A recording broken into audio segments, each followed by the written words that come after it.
And joining us now from Capitol Hill, Congressman Ron Paul, Republican of Texas. He's a candidate for President of the United States. Congressman, you had quite a little testy exchange there with Rudy Giuliani last night. Let me run this little clip to remind our viewers what happened.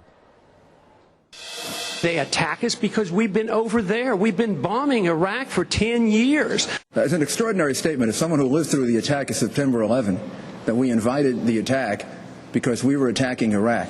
I don't think I've ever heard that before, and I've heard some pretty absurd explanations for September 11. He really had some supporters in that auditorium. Are you ready to back away from the implication of what you were saying last night? Because certainly when you were given the chance last night, you didn't. No, there's no reason to. I think he's going to have to back away from his statement pretty soon, because I found two very clear quotes in the 9/11 Commission report that says that very thing, that our foreign policy has a very great deal to do with their willingness and desire to commit suicide terrorism. So I would suggest that he read the 9/11 Commission report. But the impression that I got from what you were saying is that the U.S. Monitoring of the no-fly zones in Iraq for 10 years before the war, that was responsible for Al-Qaeda coming to the United States and blowing up the World Trade Center? No, I said that was part of it. And part of it was the fact that we had troops in Saudi Arabia, which is considered Holy Land. And this is backed up by the 9/11 Commission report. So I think he needs to read that, because that's policy. The CIA does not deny this. This is what they found when they went into deep investigation. So here he is, mayor of the city, and brags about all this security, and he hasn't even read the report. So I think he needs to read that report. But you were saying specifically that the U.S. had been bombing Iraq for 10 years. You didn't mention the Saudi Arabian element last night. Well, in 30 seconds, sometimes you don't get to do a full explanation, but that's what the case has been.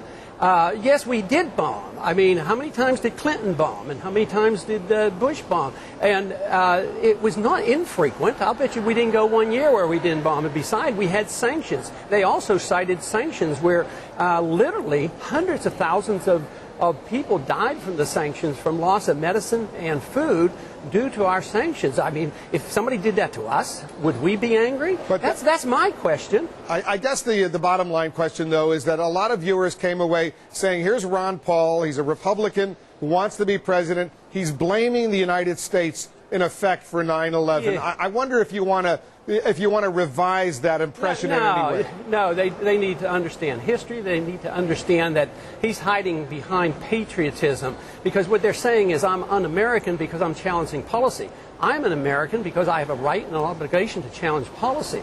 If policy is detrimental and has blowback, then we should change it. But to say that we have to accept this policy without any question, I think is the wrong thing to do. And this is what they expect. And if you don't do it, they say, oh, you're blaming America. You're unpatriotic. And I think that's foolish. I think somebody that does not allow dissent and discussion and arguments about why this policy is good or bad. The American people, see, he wants to put words in my mouth and say that the American people caused this. I blame the American people. No, I blame bad policy, and bad policy can have consequences. Unintended, the CIA recognized it, the 9/11 Commission recognized it. So to me, this sounds very logical. I think he needs to back down, and I think he needs to read the report and come back and apologize to me. If he is the Republican nominee and he is the front runner right now, could you support him for president? That would be pretty difficult. It depends on if he changes foreign policy, I might consider it. But no, he's not very Republican, and he faced a lot of challenges at debate too. On abortion and gun rights and a lot of other issues that fiscal conservatives, challenge him on. So he has a ways to go, and I take it as a compliment that he did what he did. Because, if you're at the bottom of the rung of the ladder, you don't get attacked like that. So evidently he considers me a threat. And in the polling last night on Fox, of all places, I outbeat him. I won the polling over Giuliani. So why does people not talk about that? We're almost out of time, Congressman, but if you were president, what would you do about the Al-Qaeda threat? Forget about Iraq right now. The Al-Qaeda threat, Osama bin Laden, he's still on the loose. What would you do about that threat to the United States? Well, I'd go after him. I voted for the authority. I wish they had done it. We voted for the money. and yet we ignored it. So this is my complaint, that we didn't do what we were supposed to do, and we went and started a war that we shouldn't have. And here we have Osama bin Laden in Pakistan. They have a nuclear weapon. They have a military dictatorship. They overthrew an elected government. And what do we do when they get nuclear weapons? Not following the NPT treaty? We reward them. We give them money.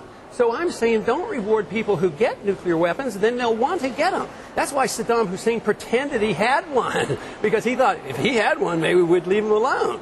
So it's natural for people like Iran, the leadership in Iran, to want to get a nuclear weapon because we respect people that have power, and we disrespect people that we think we can run over them and run roughshod over their countries, invade them preemptively, and change their regime. I think it's a bad foreign policy. It's not Republican, it's not conservative, and it's not constitutional. Congressman Paul, thanks very much for joining us here in the Situation Room. Thank you, Wolf. I think you're going to have a long wait if you really expect Rudy Giuliani to apologize to you for that last night. Ask him, please. All right, well, next time I interview him, I'll ask him. Thanks, Congressman. Okay.